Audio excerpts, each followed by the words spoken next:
Bonjour à tous et à toutes, donc aujourd'hui on se retrouve pour une nouvelle chronique et aujourd'hui je viens vous parler de Atalante de Jennifer Saint aux éditions Sabre.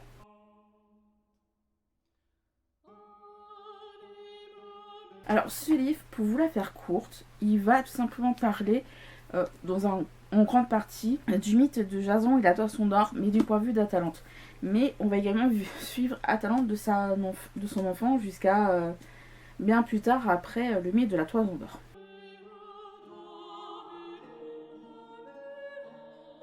Au début, je l'avais emprunté Ariane à la médiathèque, donc ça c'est pas en première médiathèque, hein, c'est moi qui les ai achetés. Ils les avaient pas en cette version-là, version un peu collector, si je peux parler d'un peu en édition en hardback. J'avais commencé à Ariane, je l'avais bien aimé pour le peu que j'avais lu. J'avais vu ces deux livres-là, j'en ai profité et ils avaient je crois Ariane en classique, mais j'ai préféré ces deux versions-là, les trouvant en effet beaucoup plus belles. Et j'adore beaucoup le soin qui est pris parce que non seulement c'est du hardback, comme vous pouvez le voir, donc la couverture elle est comme ça. Enfin l'espèce de... je vous montre après. Voilà derrière. Et il y a du jaspage qui ressemble à ceci. Avec notamment des fleurs et tout. Vraiment des motifs très grécantiens. On arrive donc l'espèce de petit volant comme ça, j'ai pas d'autre terme. Je vous montre très vite parce que voilà. Et il se présente comme ça, donc avec 3 pommes, un serpent, des branches. Et sur le côté, il est comme ceci. Exactement comme sur le petit... la petite... je sais plus comment on appelle ça.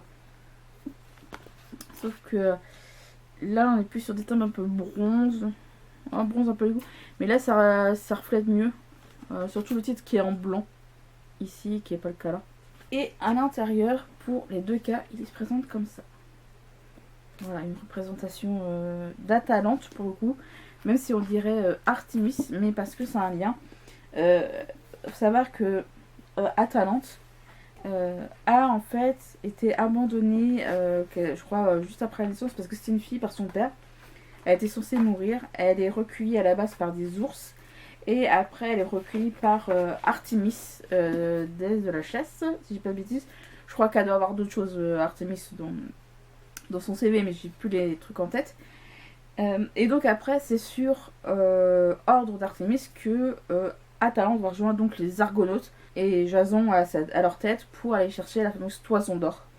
Ce qui va notamment refléter les 3/4 de l'ouvrage. Je ne suis pas une experte en mythe grec, mais j'ai bien aimé un peu découvrir le mythe de la Toison d'Or, même s'il représente, on va dire, les 2/4, enfin une bonne moitié de l'ouvrage pour le coup, c'est plus simple à former comme ça, parce qu'il y a une partie, je pense que c'est à peu près plus ou moins le premier quart, mais je suis gentille, c'est en fait tout ce qui est vraiment l'enfance d'Atalante, pardon.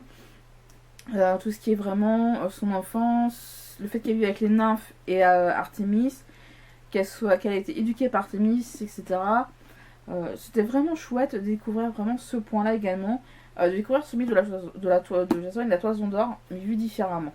Je ne connaissais pas le personnage d'Atalante avant de découvrir ce roman, donc je ne sais pas que tout ce qui contient ce livre est vrai ou pas, parce qu'il faut savoir, c'est que le truc qu'il y a avec la mythologie grecque, c'est que pour certains événements, vous avez genre 36 versions différentes, et vous ne savez pas sur quoi faut se baser.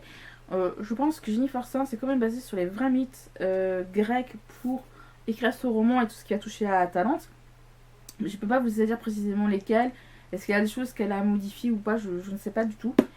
Mais c'est vrai que ça me donne en tout cas d'en connaître un peu plus sur le personnage d'Atalante. Alors un petit point non négligeable pour le coup. Alors la majorité, moi je le perçois comme ça, c'est que la majorité des mythes grecs ont comme personnage principal un homme.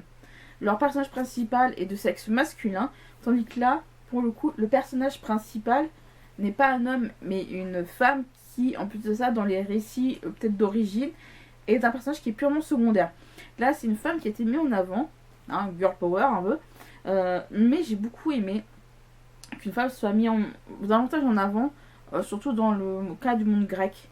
Même si, de ce que j'ai pu comprendre, généralement les hommes et les femmes étaient pas mal égaux à cette époque-là, mais là, vraiment, le fait que ce soit une femme qui s'est mise en avant, c'est plutôt chouette. Et ce qui a été également le cas pour Ariane, enfin le peu que j'ai lu, Certes, on a beaucoup, c'est les Minotaures, c'est qui voilà, Thésée, qui est mis en avant, donc là c'est Mino de Thésée qui est relié, mais on a vraiment tout ce qui est le point de vue d'Ariane, là pour ce coup-là, de ce que j'ai compris, pour le peu que j'ai lu. Je l'ai jamais terminé celui-là, mais je pense que ça va être peut-être le cas pour 2026. Mais là, le fait que justement des personnages secondaires comme Atalante ou Ariane sont mis en avant, c'est un vrai petit plus. Alors après, comme je disais, je connais pas le mythe de Jason la Toison d'Or. En tout cas, je connais pas le contenu de ce mythe. Je sais juste qu'il était obligé d'aller chercher une toison d'un bélier avec une toison d'or. Ce bélier-là va devenir justement la constellation du bélier par la suite, de ce que j'ai compris. En tout cas, ça fait référence à ça. Je ne connaissais pas le mythe en détail. Mais je trouve que à part la partie la partie de la quête de la toison d'or et d'autres, ça va très rapidement. Le livre, il fait à peu près 350 pages. Il fait plus précisément 348 pages. Donc c'est déjà pas mal. Donc c'est vrai que par moments, ça peut paraître court.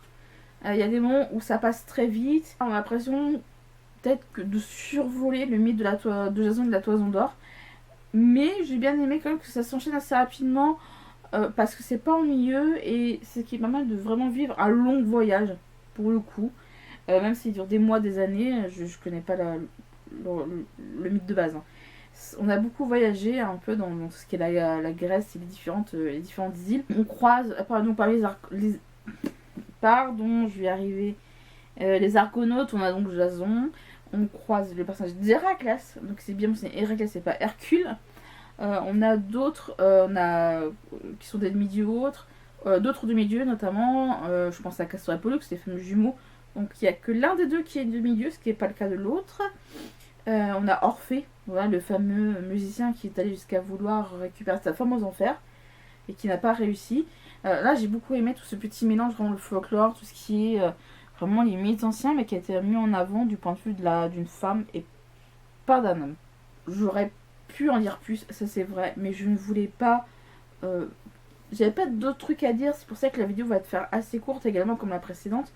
Mais quand vous n'avez pas d'autres trucs à dire, c'est un peu compliqué de faire des vidéos qui durent si longtemps. Et je pense que beaucoup préfèrent les vidéos courtes. Mais en tout cas, j'ai beaucoup aimé ce livre-là. En plein hiver et tout, c'est vrai que c'est pas un temps à mettre le nez dehors. Mais j'ai beaucoup aimé vraiment découvrir Atalante.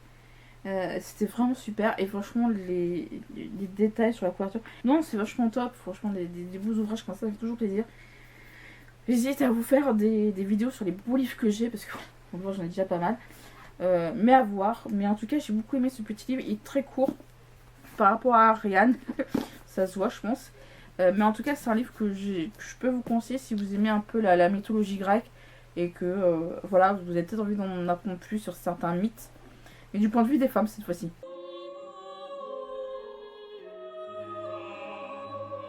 Ma chronique sur Atalante de Jennifer Saint est terminée. J'espère qu'elle vous a plu.